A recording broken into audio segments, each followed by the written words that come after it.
3 anos da minha vida jogados no ralo e uma bagunça financeira para limpar, e honestamente, preciso desabafar antes de explodir. Conheci Kenny durante o que deveria ter sido um dia tedioso. Eu estava pegando o Amtrak para visitar minha irmã em Chicago quando nosso trem atingiu algo nos trilhos. Não foi um descarrilamento total, mas o suficiente para danificar a parte de baixo e nos deixar presos no meio do nada na Pensilvânia. Eles tiveram que levar todos de ônibus para uma cidadezinha para esperar enquanto resolviam a logística. 8 horas, esse foi o tempo que ficamos presos naquela cidade aleatória com exatamente um restaurante, um bar e uma loja de conveniência. A maioria dos passageiros se aglomerou no restaurante, mas lotou rápido. Acabei no bar ao lado com minha mala de viagem pedindo qualquer sanduíche triste que tinham e mexendo no meu celular para avisar minha irmã que eu me atrasaria. Kenny estava sentado 2 bancos adiante, também com bagagem. Ele fez alguma piada sobre como o universo realmente queria que apreciássemos a pequena cidade americana. Eu ri. Ele era fofo, alto, com um cabelo loiro escuro bagunçado e mãos bonitas. Sempre fui fascinada por mãos bonitas, não sei porquê. Começamos a conversar e descobrimos que estávamos indo para a mesma área geral. Ele estava fazendo uma entrevista para um cargo. Disse que estava farto da rotina corporativa e queria construir algo significativo. Eu disse a ele que trabalhava com logística, não era glamouroso, mas era estável. Depois de algumas horas de conversa e algumas cervejas, trocamos números.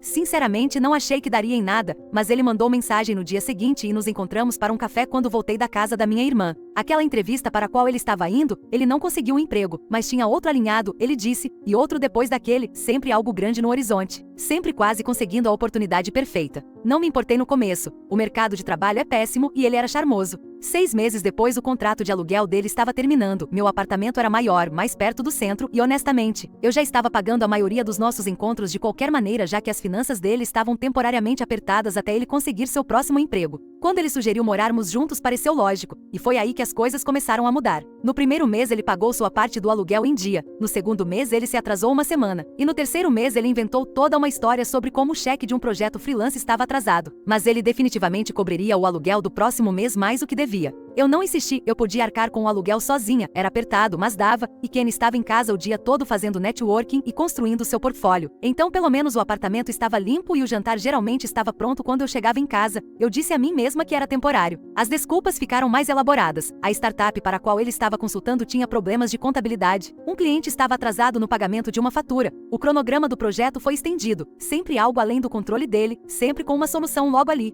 Enquanto isso, minha conta bancária estava ficando mais magra. Comecei a fazer turnos extras, peguei alguns trabalhos de inventário nos fins de semana. Kenny me dava massagens nas costas quando eu chegava em casa exausta, me dizia o quão incrível eu era e como ele compensaria tudo quando sua carreira decolasse. Minha amiga Jay foi a primeira a dizer algo. Estávamos tomando um café e eu mencionei que ia perder um show porque o dinheiro estava apertado. Ela me lançou um olhar e perguntou por quanto tempo eu estava planejando bancar o estilo de vida de Kenny. Eu fiquei na defensiva, disse que éramos um time, que relacionamentos têm altos e baixos, que ele faria o mesmo por mim, mas o comentário ficou na minha cabeça. Comecei a prestar mais atenção, notei com que frequência ele usava meu cartão de crédito para pequenas coisas sem perguntar. Como minha conta do supermercado tinha dobrado desde que ele se mudou, mas minha geladeira parecia mais vazia. Como ele sempre tinha dinheiro para um jogo novo ou bebidas com os amigos, mas nunca para as contas. Quando mencionei casamento uma vez casualmente depois que minha prima ficou noiva, ele agiu como se eu tivesse sugerido que pulássemos de uma ponte. Disse que não estava pronto, que casamento era coisa séria, que tínhamos algo bom e que não precisávamos apressar as coisas. Não insisti, mas deveria ter insistido. Então as coisas melhoraram estranhamente por cerca de um mês. Kenny começou a sair mais, dizia que estava se encontrando com clientes potenciais, em eventos de networking e colocando o papo em dia com contatos antigos. Ele parecia energizado, dizia que as coisas finalmente estavam se encaixando, eu queria acreditar nele. Naquela sexta-feira minha amiga Maria me mandou mensagem perguntando se queríamos jantar com ela e o namorado. Kenny já tinha me dito que tinha um compromisso de networking, então concordei em encontrá-lo sozinha. Cheguei cedo ao restaurante, Maria estava agindo estranho, ficava olhando o celular e me lançando olhares estranhos de pena. Finalmente o namorado dela, Ricardo, chegou e imediatamente começou a falar sobre um evento de tecnologia que tinha ido na noite anterior, e então ele perguntou se Kenny tinha gostado do open bar, mencionou tê-lo visto lá com a noiva dele. Devo ter parecido confusa porque todos ficaram quietos. Maria pegou o celular e começou a se desculpar dizendo que não tinha certeza se deveria me mostrar ou não, mas tinha visto algo no Instagram naquela manhã que não fazia sentido. Ela me entregou o celular, era o perfil de uma mulher que eu não reconhecia, uma loira chamada Daria. A postagem mais recente dela era da noite anterior. Luzes de corda, taças de champanhe e a mão dela com um anel de diamante. Legenda: eu disse sim. Não acredito que vou me casar com minha alma gêmea. Rolei pelo perfil dela, postagens deles juntos de pelo menos um mês atrás, legenda sobre meu homem e encontro romântico com o amor da minha vida. Em uma delas eles estavam na praia de 2 fins de semana atrás, quando Kenny tinha me dito que estava visitando os pais no interior. Me desculpei do jantar, disse a eles que ligaria para eles depois, fui direto para casa e verifiquei a conta do cartão de crédito compartilhado no meu celular. Encontrei cobranças de restaurantes onde nunca tinha ido, um hotel no centro de 3 semanas atrás, uma compra em uma joalheria na semana passada, $2.800. Foi aí que me atingiu. Ele tinha comprado o anel dela com o meu dinheiro. Sentei-me perto da janela do nosso apartamento rolando todas as evidências até escurecer. Por volta das 21 horas ouvi a chave dele na porta, ele entrou, tirou os sapatos como se fosse qualquer outra noite. Foi direto para a geladeira e pegou uma cerveja que eu tinha pago. Perguntei onde ele tinha estado. Só networking. Ele disse. Fazendo contatos. As coisas estão melhorando. Então perguntei se ele tinha ficado noivo recentemente. Você deveria ter visto a cara dele. Primeiro choque, depois um sorriso estranho, como se ele estivesse quase impressionado por eu ter descoberto. Quando perguntei se ele tinha pedido aquela loira das fotos em casamento, ele apenas deu de ombros e disse algo como: Olha, podemos não fazer isso agora? Eu não te devo nada. Eu estava tremendo. Você gastou meu dinheiro, morou comigo e pediu outra pessoa em casamento. Gritei para ele alto o suficiente para que os vizinhos com certeza ouvissem. E foi aí que ele disse aquilo, a coisa que não consigo tirar da cabeça. Ele revirou os olhos, tomou um gole de cerveja e disse: Ah, qual é? Você realmente achou que eu te daria um anel? Você é o tipo de garota com quem os homens se contentam quando falham. Eu não falhei. Não me lembro de ter decidido conscientemente acertá-lo, mas de repente meu punho encontrou o peito dele com força. Ele cambaleou para trás derramando cerveja na camisa. Antes que ele pudesse se recuperar, dei um tapa na cara dele deixando uma marca vermelha na bochecha. Mandei ele sair, arrumar as coisas e ir embora. Ele tentou discutir. Disse que eu estava exagerando. Peguei a mochila dele no gancho perto da porta e comecei a enfiar nela tudo que consegui alcançar. O carregador dele da bancada, algumas camisetas da pilha de roupa limpa. Joguei nele e disse que se ele não fosse embora em 5 minutos eu ligaria para a nova noiva dele e contaria tudo. Isso o fez se mexer. Ele pegou algumas coisas essenciais murmurando que voltaria para pegar o resto depois. Eu disse para ele combinar com o proprietário porque eu não o deixaria entrar novamente. Ele bateu a porta ao sair. Troquei as fechaduras no dia seguinte, coloquei o resto das coisas dele em sacos de lixo perto da lixeira. Bloqueei o número dele, o e-mail e as redes sociais. Mas o pesadelo não tinha acabado. Quando verifiquei minhas contas com mais cuidado, percebi o tamanho do estrago. Mais de $2.700 cobrados nos meus cartões só nos últimos 2 meses. Assinaturas que eu nunca provei. Contas de restaurantes que dariam enjoo e o anel. Aquele anel que nem era para mim. Liguei para o banco, mas a maioria das cobranças era muito antiga para contestar. Afinal, foram feitas com um cartão que ele estava autorizado a usar. Eu fui tão estúpida. Isso foi há 3 meses, o que aconteceu desde então é outro pesadelo que vou guardar para minha próxima postagem.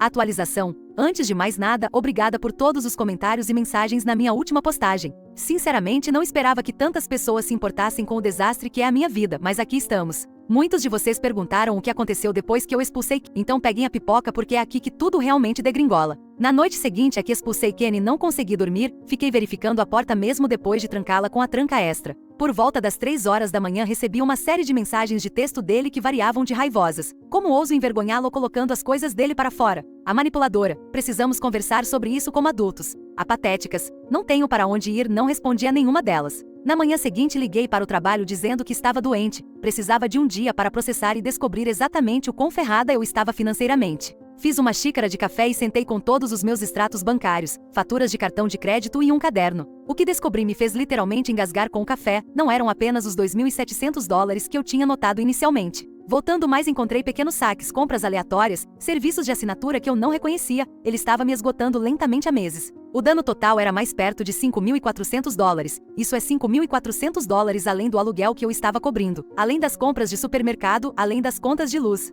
Liguei para a empresa do cartão de crédito novamente, desta vez armada com uma lista detalhada. O representante de atendimento ao cliente foi compreensivo, mas firme, a maioria das cobranças era muito antiga para contestar e Kenny era um usuário autorizado. O melhor que eles puderam fazer foi removê-lo da conta e sinalizar quaisquer cobranças pendentes. Eles sugeriram que eu fizesse um boletim de ocorrência se quisesse prosseguir com isso. Pensei nisso, realmente considerei, mas a ideia de prolongar isso, de ter que ver Kenny novamente em algum tribunal, de ter que provar que ele gastou meu dinheiro sem permissão quando tecnicamente eu tinha dado acesso, era demais. Decidi apenas absorver a perda e me concentrar em reconstruir minha vida. Naquela tarde liguei para o chaveiro para trocar as fechaduras, custou $170, que eu definitivamente não podia pagar, mas a ideia de Kenny voltando com a chave dele era pior do que o impacto no meu cartão já estourado. Enquanto o chaveiro trabalhava, juntei todas as coisas restantes de Kenny e enfiei em sacos de lixo, as roupas dele, o pó de proteína estúpido que estava ocupando metade do espaço do meu armário. Mandei uma mensagem para ele uma vez dizendo que as coisas dele ficariam perto da lixeira por 24 horas e depois disso iriam para o exército da salvação.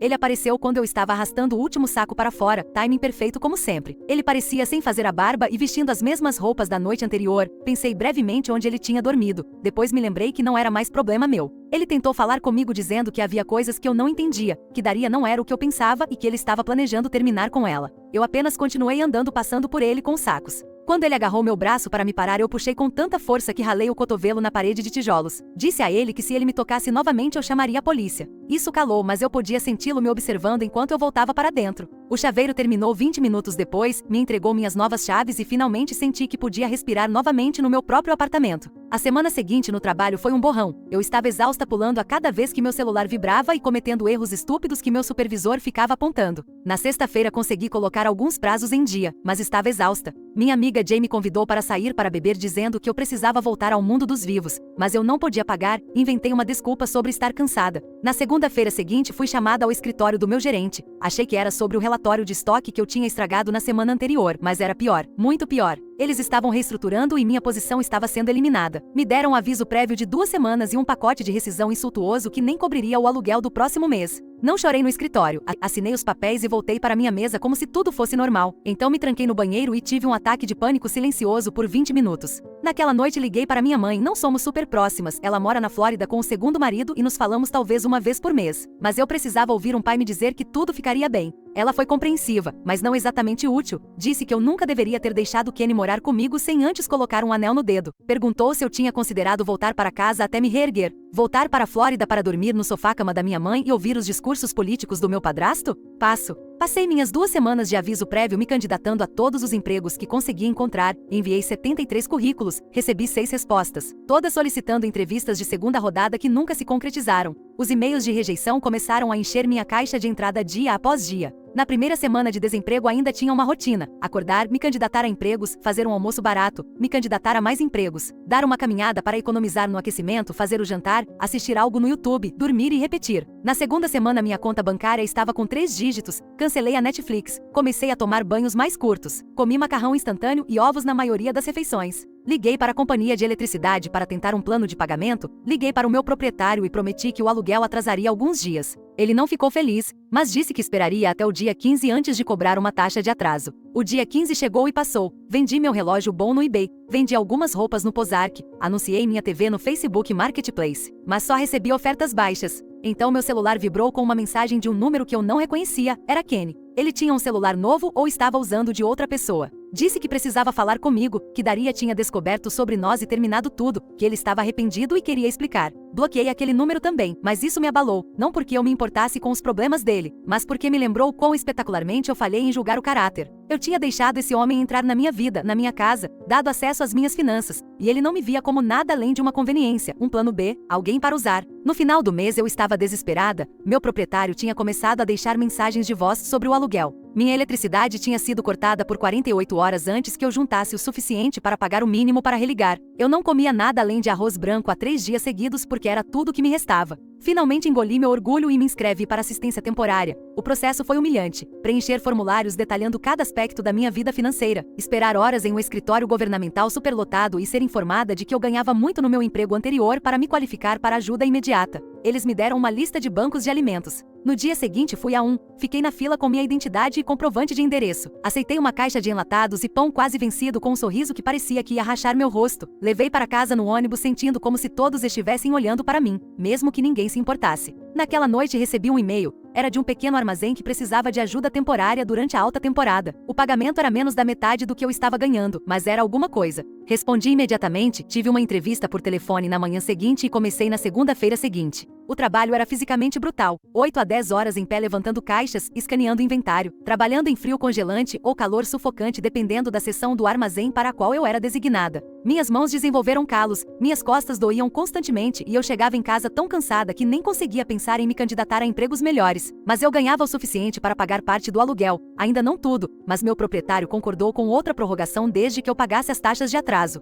Então, uma noite cheguei em casa e encontrei um aviso de despejo colado na minha porta. Aparentemente meus pagamentos parciais não estavam mais sendo suficientes. Eu tinha 30 dias para pagar integralmente ou desocupar o imóvel. Sentei no chão da minha cozinha e fiquei olhando para o papel, tão entorpecida que nem consegui chorar. Foi então que minha vizinha bateu. Ela tinha visto o aviso e me ouvido entrar. Perguntou se eu estava bem. Eu obviamente não estava, mas menti e disse que estava ótima. Ela hesitou e então perguntou se eu estava procurando uma colega de quarto. A prima dela, Rosalie, precisava de um lugar para ficar por alguns meses enquanto economizava para o próprio apartamento? Se dividíssemos o aluguel em 3 poderia dar certo para todos. Eu nunca tinha trocado mais de 10 palavras com essa vizinha antes, mas naquele momento ela poderia muito bem ter sido um anjo. Eu disse sim imediatamente. Rosalie se mudou 2 dias depois. Ela era quieta, pagou sua parte adiantado em dinheiro e não fez perguntas sobre por que eu às vezes comia apenas arroz no jantar. Não éramos amigas exatamente, mas coexistíamos pacificamente no apartamento cada vez mais deprimente. Com a contribuição de Rosalie consegui pagar o suficiente do aluguel atrasado para impedir o processo de despejo.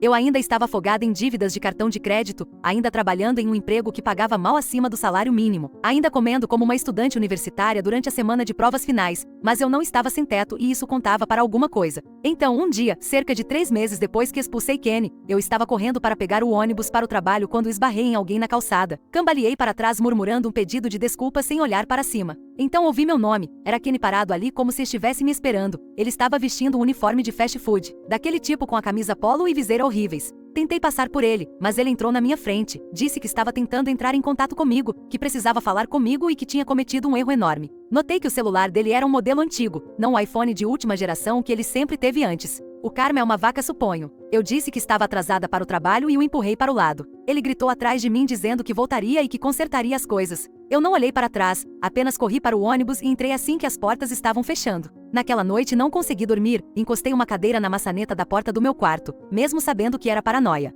Na manhã seguinte havia uma carta na minha caixa de correio, sem selo, apenas meu nome rabiscado na frente. Reconheci a caligrafia de Kenny imediatamente e não abri, apenas rasguei e joguei os pedaços em diferentes latas de lixo no caminho para o ponto de ônibus. Mas eu sabia que ele não desistiria tão facilmente e eu estava certa.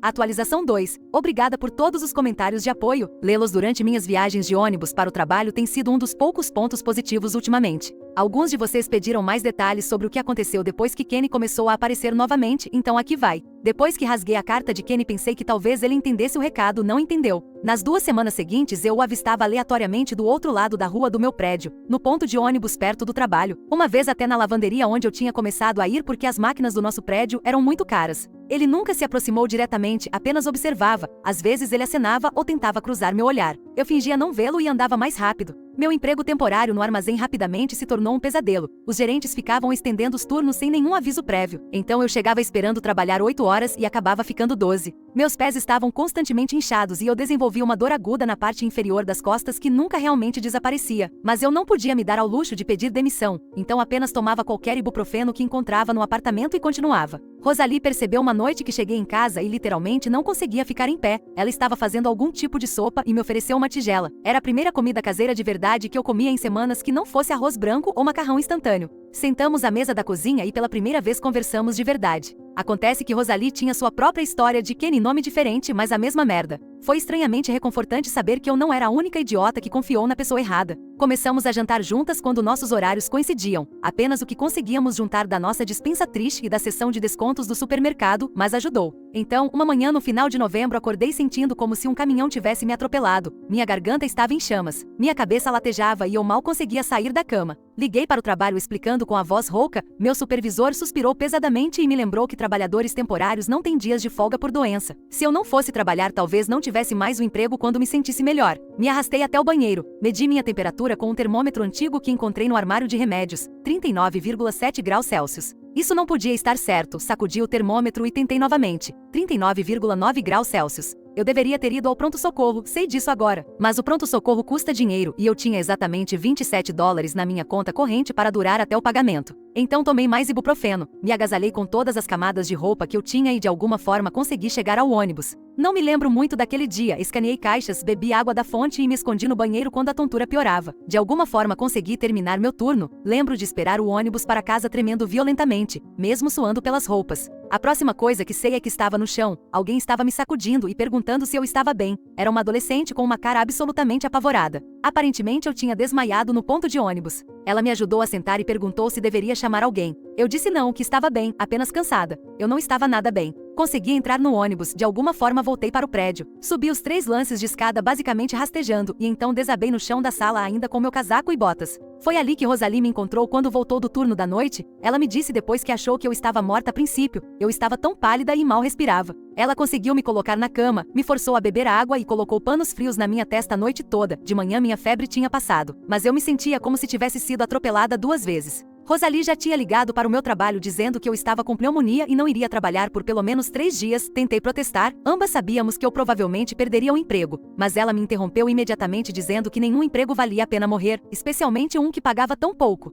Ela estava certa, mas estar certa não paga o aluguel. Passei os 2 dias seguintes na cama entrando e saindo do sono, me preocupando com dinheiro toda vez que eu estava consciente o suficiente para me preocupar com alguma coisa. No 3º dia meu telefone tocou, era do armazém. Eu esperava ser demitida, mas em vez disso a pessoa do RH estava ligando para saber da minha pneumonia e me informar sobre a política de incapacidade de curto prazo deles. Aparentemente Rosalie não apenas ligou para o meu trabalho dizendo que eu estava doente, mas também tinha ido pessoalmente ao armazém exigindo falar com alguém sobre os benefícios dos funcionários. Ela tinha causado tanto alvoroço que eles realmente analisaram suas próprias políticas e descobriram que até mesmo trabalhadores temporários se qualificavam para algumas proteções básicas. Consegui 5 dias de folga remunerada, 5 não o suficiente para me recuperar totalmente, mas o suficiente para evitar acabar de volta no chão de um ponto de ônibus. Quando Rosalie chegou em casa naquela noite eu chorei de verdade, foi a primeira vez que alguém lutou por mim em sei lá quanto tempo. Quando voltei ao trabalho as coisas estavam diferentes, meu supervisor ficava me olhando de soslaio, provavelmente esperando que eu desabasse novamente, mas meus colegas de trabalho, pessoas com quem eu mal tinha falado antes, ficavam me checando garantindo que eu fizesse pausas e oferecendo ajuda com as cargas mais pesadas.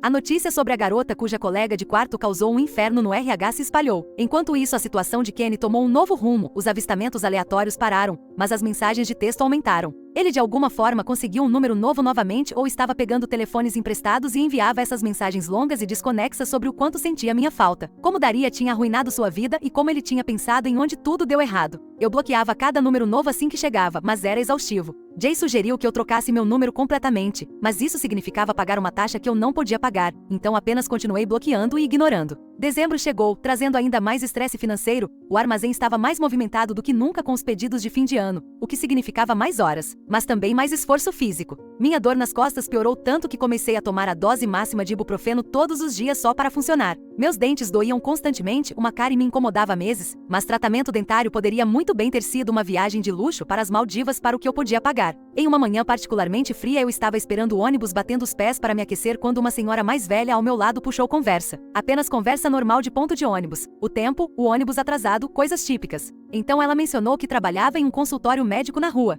Assenti educadamente sem realmente prestar atenção até que ela disse algo sobre o armazém deles precisar de reorganização. Eu provavelmente pareci desesperada porque imediatamente perguntei se eles estavam contratando. Ela pareceu surpresa, mas me deu o nome do gerente do escritório e sugeriu que eu aparecesse com meu currículo. Agradeci a ela não esperando muito, conexões aleatórias em pontos de ônibus raramente dão certo, mas eu estava desesperada o suficiente para tentar qualquer coisa. Naquela noite atualizei meu currículo patético e imprimi uma cópia na biblioteca. No dia seguinte desviei do meu horário de almoço e entrei no consultório médico. Perguntando pelo gerente pelo nome esperava que me dissessem para me inscrever online ou para deixar meu currículo com a recepcionista. Em vez disso fui levada a um pequeno escritório onde uma mulher com aparência exausta comia um sanduíche em sua mesa. Ela olhou meu currículo, perguntou sobre minha experiência em logística e então passou direto para quando eu poderia começar a organizar a área de suprimentos deles. Não era uma posição de tempo integral, apenas 20 horas por semana para começar cuidando do inventário e das entregas de suprimentos médicos, mas pagava $3 a mais por hora do que o armazém. Os horários eram flexíveis e envolvia habilidades reais em vez de apenas trabalho físico, aceitei na hora. Nas semanas seguintes trabalhei nos 2 empregos, manhãs no consultório médico e noites no armazém. Foi brutal, mas pela primeira vez em meses eu realmente podia pagar minhas contas em dia. Chegava em casa exausta, comia o que Rosalie tinha feito. Ela tinha começado a cozinhar para nós duas quando percebeu o quanto minha saúde tinha se deteriorado, e desabava na cama. Em meados de janeiro eu tinha economizado o suficiente para pedir demissão do emprego no armazém. No meu último dia senti nada além de alívio ao entregar meu crachá. Meu supervisor pareceu genuinamente surpreso. Acho que eles esperavam que eu apenas continuasse tolerando as condições terríveis indefinidamente. Uma das minhas colegas de trabalho me deu um abraço lateral desajeitado e disse que estava feliz por eu ter escapado. O emprego no consultório médico não era glamouroso, mas era estável. O gerente do escritório continuava encontrando mais horas para mim à medida que eu me mostrava confiável. Em fevereiro eu estava trabalhando 35 horas por semana e até tinha ganhado uma pequena mesa nos fundos onde eu podia rastrear o inventário em um computador, desktop antigo. Com pagamentos regulares entrando, comecei a lidar com a montanha de dívidas que Kenny tinha me deixado. $20 aqui, $50 ali. Não era muito, mas ver os saldos diminuindo lentamente me dava uma sensação de controle que eu não sentia há meses.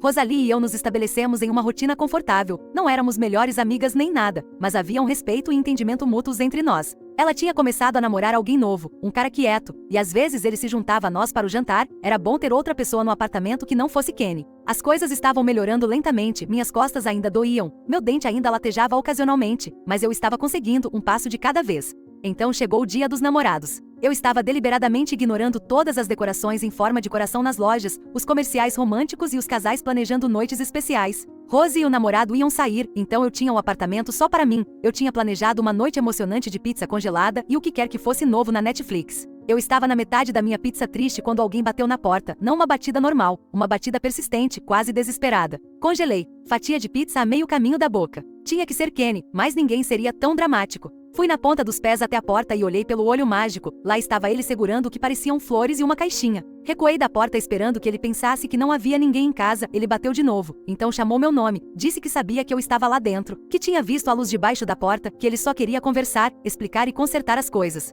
Permaneci em silêncio, meu coração martelando no peito. Depois do que pareceu uma eternidade, ouvi suspirar, algo caiu no chão lá fora, as flores presumo, e então passo se afastando. Quando tive certeza de que ele tinha ido embora, abri a porta a uma fresta. Havia um buquê de rosas de supermercado no chão junto com uma pequena caixa de veludo e um cartão. Eu deveria ter chutado tudo de volta para o corredor e fechado a porta, mas a curiosidade falou mais alto. Peguei a caixa primeiro, dentro havia um anel, não um anel de noivado, mas uma simples aliança de prata com uma pedrinha que poderia ter sido um diamante, mas provavelmente era zircônia cúbica. O cartão dizia: sei que não posso desfazer o que fiz, mas quero começar a consertar as coisas. Este é o anel que eu deveria ter te dado em vez dela. Eu mudei, por favor me ligue. Fiquei ali na porta olhando para essa tentativa patética de redenção e não senti nada, nem raiva, nem tristeza, nem mesmo nojo, apenas vazio. Esse homem tinha arruinado minha vida e achava que um anel barato consertaria tudo. Joguei o anel e o cartão na lixeira perto do elevador, deixei as flores para quem quisesse, voltei para meu apartamento, tranquei a porta e terminei minha pizza agora fria. Na manhã seguinte acordei com uma mensagem de um número desconhecido, Kenny de novo perguntando se eu tinha recebido o presente dele. Não bloqueei dessa vez, em vez disso respondi com 2 palavras, siga em frente, e então bloqueei aquele número também. Fevereiro virou março, o consultório médico continuou me dando mais responsabilidades e horas. Paguei um dos meus menores cartões de crédito integralmente. Rosalie e eu repintamos a sala de estar em uma tarde de domingo, cobrindo o bege sujo com um cinza suave que fez todo o apartamento parecer mais limpo de alguma forma. Minha mãe ligou, surpresa por eu soar mais como eu mesma. Ela até se ofereceu para ajudar com meu tratamento dentário se eu fosse visitá-la por um fim de semana. Eu ainda estava hesitante, meu padrasto e eu nunca nos demos bem, mas a ideia de finalmente resolver meu dente dolorido era tentadora. E Kenny, ele finalmente pareceu entender a mensagem. As mensagens pararam e as aparições aleatórias pararam. Ocasionalmente eu checava o Instagram de Daria e via que ela tinha seguido em frente com outra pessoa. A conta de Kenny estava inativa há meses. Eu estava me reconstruindo lentamente, dolorosamente, mas firmemente. Não de volta aonde eu estava antes, acho que nunca mais serei aquela pessoa, mas em algum lugar novo, em algum lugar mais forte, ainda que mais cauteloso. Atualização 3. A vida seguiu em frente, minhas horas no consultório médico aumentaram para tempo integral com benefícios de verdade. Finalmente consegui arrumar aquele dente dolorido durante uma visita de fim de semana à minha mãe. Rosalie e eu renovamos o contrato de aluguel do apartamento, mesmo que ela já estivesse passando a maioria das noites na casa do namorado. Minha pontuação de crédito subiu um pouco, comecei a guardar um pouco de dinheiro a cada mês para emergências, até sair em 1 ou 2 encontros, embora nada sério. A confiança não volta facilmente depois de ser destruída. Então, no mês passado recebi uma mensagem de Jay. Ela tinha esbarrado com Kenny em uma cafeteria. Disse que ele tinha perguntado sobre mim, mas de uma forma respeitosa. Mencionou que estava se mudando para Pittsburgh para um novo começo. Agradeci a ela pela informação, mas não pensei muito nisso. Kenny se mudando parecia o melhor resultado para todos. Foi por isso que fiquei completamente chocada quando abri a porta do meu apartamento na semana passada e o encontrei parado ali segurando uma pequena sacola de presente. Meu primeiro instinto foi bater a porta na cara dele, mas ele parecia tão diferente. Cabelo aparado, mais saudável e vestindo roupas que realmente lhe serviam. Ele ergueu as mãos imediatamente como se pudesse sentir meu pânico e disse que não ia ficar, que estava de saída da cidade e só queria deixar uma coisa. Relutantemente peguei a sacola. Dentro havia uma pequena caixa e um envelope. O envelope continha $1.500. A caixa continha um anel, o anel, aquele que ele tinha comprado para Daria com o meu dinheiro, aquele que eu tinha visto naquela postagem do Instagram que iniciou todo esse pesadelo. Ele explicou que quando Daria o deixou ela tinha jogado o anel nele, ele o tinha guardado inicialmente planejando penhorá-lo, mas nunca o fez. Ele não estava me dando como um gesto romântico estranho. Ele estava devolvendo algo que era tecnicamente meu já que eu tinha pago por ele e queria que eu decidisse o que fazer com ele, guardar, vender ou jogar no rio. Kenny disse que tinha um emprego garantido em Pittsburgh, que continuaria enviando pagamentos até quitar tudo o que me devia, que estava genuinamente arrependido por tudo, especialmente pelas coisas cruéis que tinha dito quando confrontei sobre Daria, que eu merecia muito melhor e esperava que eu tivesse encontrado ou encontraria em breve. E então ele foi embora apenas um aceno simples e ele sumiu. Levei o anel a um joalheiro no dia seguinte. Não valia nem perto do que Kenny tinha pago por ele. A pedra era menor do que parecia nas fotos e a montagem era produzida em massa. Consegui pouco menos de $1.000 por ele que foram direto para minha conta de poupança. Então é isso. Esse é o fim da saga de Kenny. Estou bem agora. O consultório médico me deu um pequeno aumento no mês passado. Rosalie se mudou com um namorado, mas encontrei uma nova colega de quarto através de um colega de trabalho. Uma estudante de pós-graduação quieta que paga em dia e não rouba minha comida da geladeira. Minhas costas ainda doem às vezes em dias chuvosos, uma lembrança dos meus dias de armazém. Minha pontuação de crédito ainda está se recuperando. Ainda me pego verificando as fechaduras 2 vezes antes de ir para a cama, mas estou construindo algo novo, algo estável. Não sei se Kenny realmente seguirá seu novo caminho. As pessoas podem mudar, mas é raro e geralmente acontece de maneiras pequenas e incrementais em vez de transformações dramáticas. Talvez ele cumpra o que prometeu de me pagar, talvez não. Aprendi a não construir meus planos em cima das promessas de outras pessoas. Obrigada a todos pelo apoio durante essa bagunça. Seus comentários ajudaram mais do que vocês imaginam em dias em que me sentia completamente sozinha. Provavelmente não atualizarei mais. Este capítulo finalmente está encerrado, mas sou grata pelos ombros virtuais para me apoiar quando precisei.